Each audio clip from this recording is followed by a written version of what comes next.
Hi, I'm Malia Baker, and I play Spier on the Netflix show The Babysitter's Club. I'm very excited to be reading to you a passage from Marianne Saves the Day by Anne M. Martin. I couldn't stand it any longer. I decided to ask my father if he would extend my babysitting hours. If all the other members of the club were allowed to stay out until 10 o'clock, I'd be able to as well. After all, I was the same age as they were, I was just as responsible as they were, and I had just as much homework as they did. The one job that I had to turn down when I was taking phone calls the Friday of our fight had been for a client who needed a sitter until 10 o'clock on Saturday night. Christy had taken the job. I felt humiliated, but I was nervous about facing my father. He wouldn't be angry, he just wouldn't see my side, unless I figured out exactly the right way to approach him, and I wasn't sure I'd be able to do that. But by Monday night, I was ready to talk to him, no matter what. Unfortunately, he came home in a bad mood. "We lost a Cutter case today," he told me. "I can't believe it. I thought it was open and shut.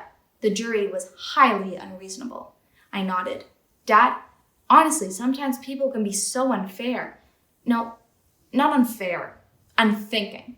That's it. Unthinking." We were setting the table, getting ready for dinner.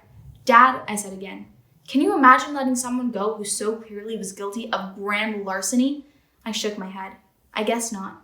"Dad? What is it, Marianne?" Right then, I should have decided not to pursue the business of later hours, but I had been planning on it all day. I'd rehearsed what I was going to say. I didn't know if it would work, but I was going to say, very rationally, "Dad, I've been thinking. I'm 12 years old now, and I feel that I could stay out until 10 o'clock every now and then when I'm babysitting. Not on school nights, of course, because I recognize that I need my sleep, but just on some Friday and Saturday nights." "Dad, I've been thinking," I said. The phone rang. Dad leaped for it. "Hello?" "Yes, I know." "I know." "Right, an appeal. That's what I was thinking." "What?" "Oh, yes, definitely." The conversation went on for 10 minutes while our frozen pizza finished baking and then began drying out in the oven. Dad finally got off the phone, and immediately it rang again. When he got off the second time, I practically threw the pizza down in front of him. "Dad, I want to stay out until 10 o'clock when I babysit at night," I blurted out. My father looked at me blankly. "What?"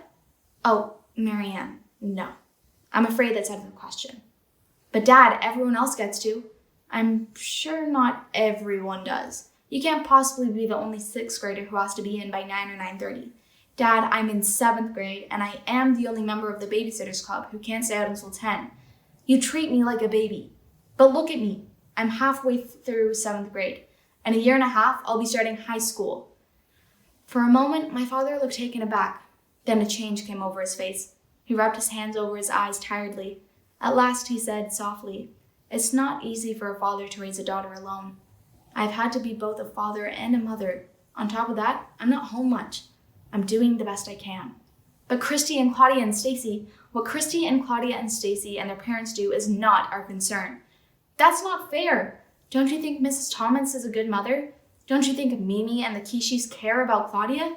"Those are not my issues," my father said. "The issues are you and me and your bedtime." "Dad, I'm old enough to stay out until 10 o'clock. I'm 12, and I'm very responsible and mature. Don't my teachers always write that on my report card? Marianne is a joy to have in class. She's responsible and mature." "You don't sound mature at the moment." I knew I didn't. I was whining. But it was too late to stop. I was on a roll. I'm also too old to wear my hair in these dumb braids, and my room looks like a nursery. It's a room for a 5-year-old. My father looked at me sharply. "Young lady, I do not like the tone of your voice. You know, you're not the only parent who isn't around much," I went on, ignoring him. "Mrs. Thompson is hardly ever home either, and she has to raise Christy and Christy's brothers alone. And Sam and Charlie don't have Peter Rabbit all over their bedroom. I'd like to see a few changes around here. I'd like to be allowed to choose my own clothes. I like to take my hair to these braids. I like to wear nail polish and stockings and lipstick. And if a boy were to ever ask me out to the movies or something, I'd like to be able to say yes, without even checking with you first.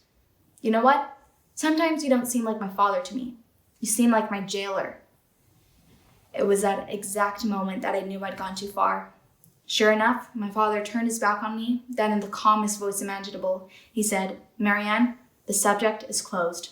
Please go to your room." I went. I felt horrible. I knew I'd insulted him, and I hadn't wanted to do that. But what did he think was going to happen if I wore my hair loose or took down Humpty Dumpty? Did he think I'd run away or start hanging out with the wild kids at the mall? And what could happen between 9 o'clock and 10 o'clock while I was babysitting that couldn't happen before 9? I didn't have any answers, but I knew someone who might. Mimi. She was a patient listener, and I often talked to her about things that I might have talked to my mother about. At any rate, I talked to her about things I couldn't discuss with my father. Thanks for watching!